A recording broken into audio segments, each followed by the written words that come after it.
The Holy Gospel according to Matthew. Jesus said to the disciples, "You have heard that it was said to those of ancient times, 'You shall not murder, and whoever murders shall be liable to judgment.' But I say to you that if you are angry with a brother or sister, you will be liable to judgment. And if you insult a brother or sister, you will be liable to the council. And if you say, 'You fool,' you will be liable to the hell of fire.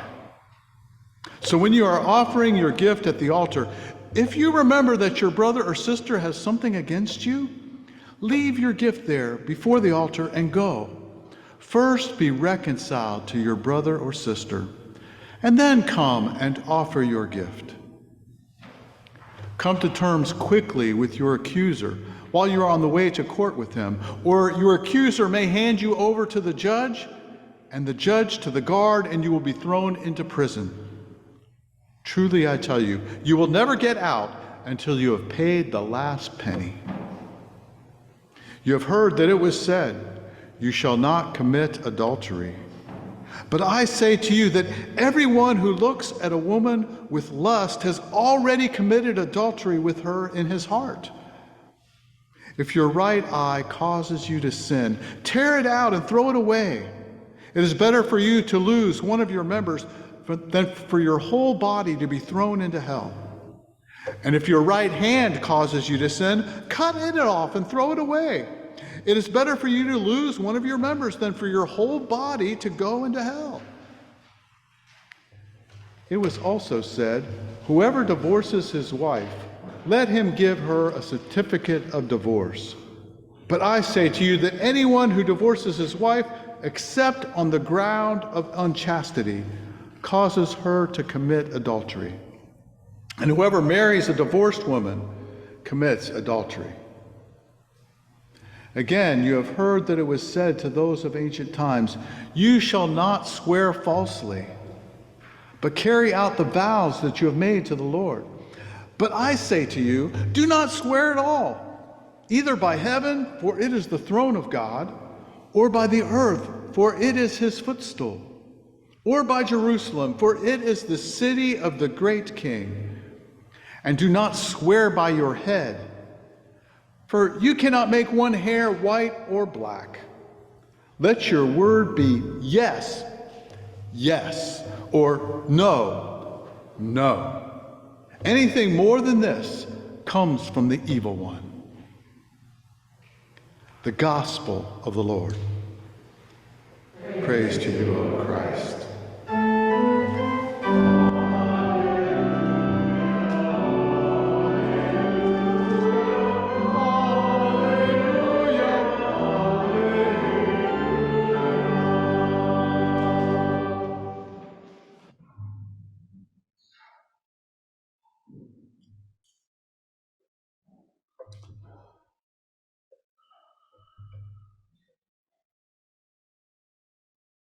Over the last few years, I've either read or heard from a variety of people speculating that humanity is at a very critical point in our spiritual evolution.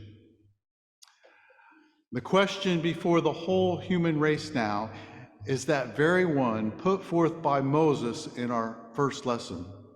"I set before you today life and death, blessings and curses. Which are we going to choose?"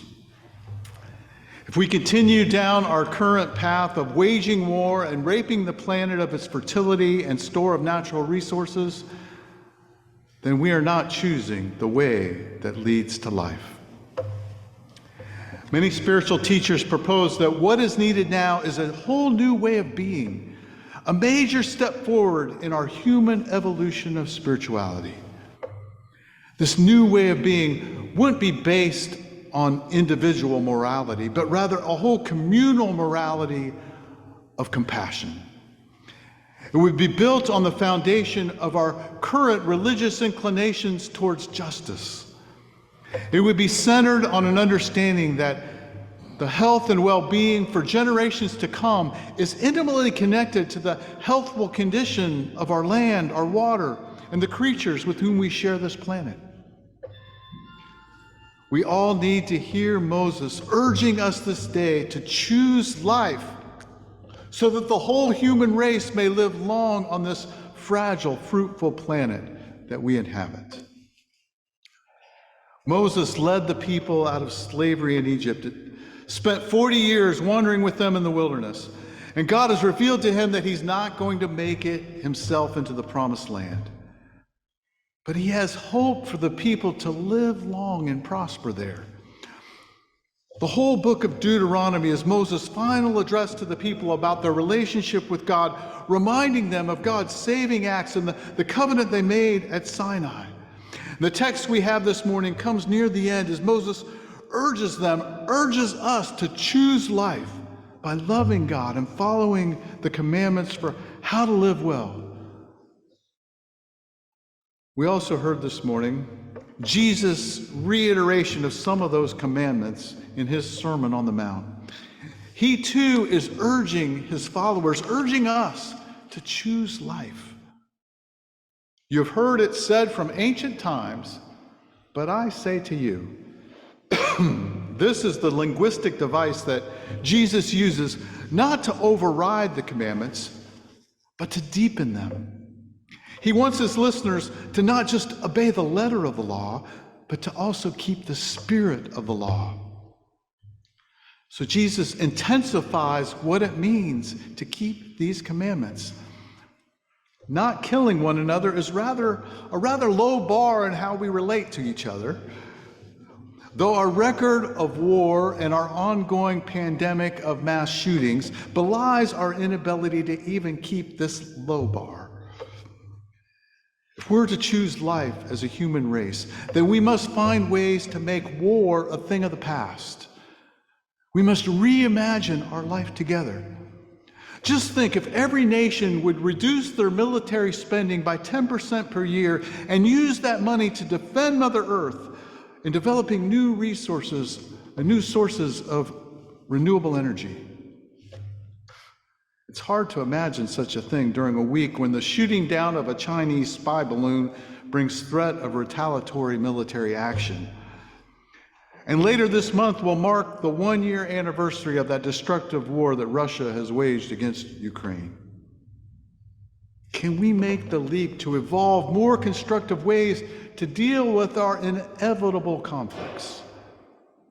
Yes, we need to hear, not just us here, but on a global scale, Moses and Jesus urging us to choose life. And to riff on Jesus for a moment, he didn't touch upon this one, but you have heard it said in ancient times, you shall not steal, but I say to you, if you have societal practices that keep generations of people in a cycle of poverty, then you are liable to judgment. And if you pollute the air and water, then you have stolen from future generations.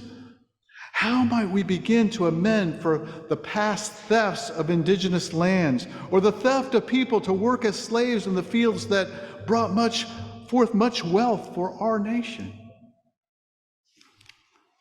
Saint Anthony once said, "Our life and our death is with our neighbor. If we choose life for another, we choose life for ourselves. And if we choose death for another, we choose death for ourselves." We're faced every day with choices about how we will be in relationship with others. We make choices about what we will buy, what we will post or tweet, what we will eat, what we will do, and how we'll get there. We live in a complex world, faced daily with the complexity of choices. Today, we are reminded that there are life and death consequences behind all the choices we make. Continuing with his, you have heard it said in ancient times, but I say to you, Jesus also intensifies the commandment against committing adultery. If one looks with lust, they've already committed the offense in their heart. Who among us can really duck this guilt? But can we hear in Jesus' message underneath his amplification of this commandment? I hear him saying that we choose life when we maintain fidelity in our committed relationships and uphold the dignity of all people. The exaggeration of tearing out one's eye or cutting off one's hand highlights the importance of monitoring our thoughts and actions in regard to all our relationships. We choose death when we do things like ban proper health care for transgender youth, or when we objectify others in any way.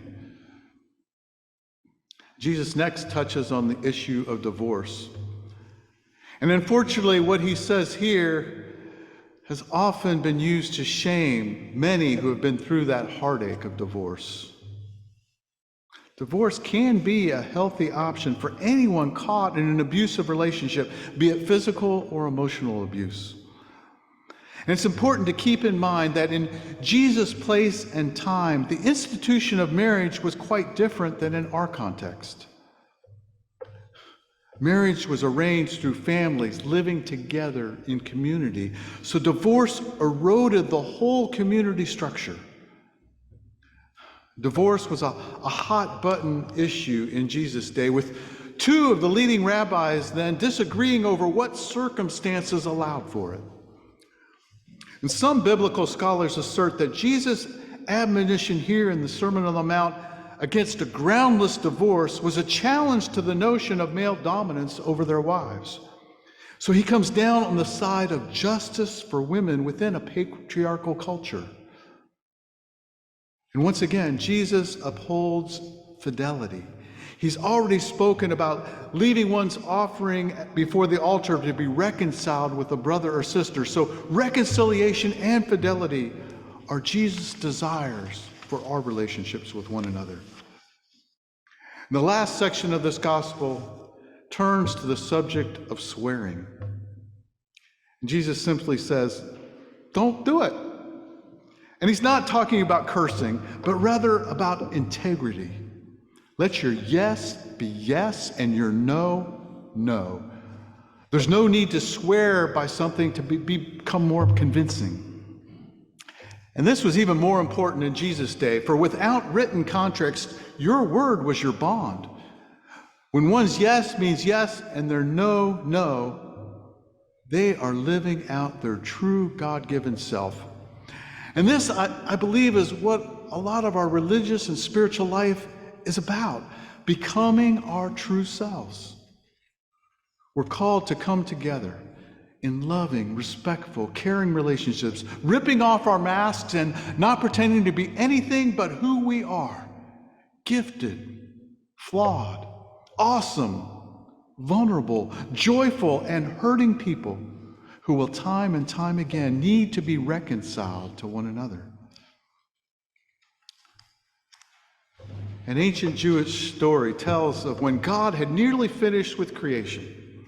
An announcement was made that there was only one thing left to create, and that was a creature that was capable of understanding and marveling at the greatness of God. This being, called human, was not only to be of the earth, like all the other creatures, but also was to be created in the image of God.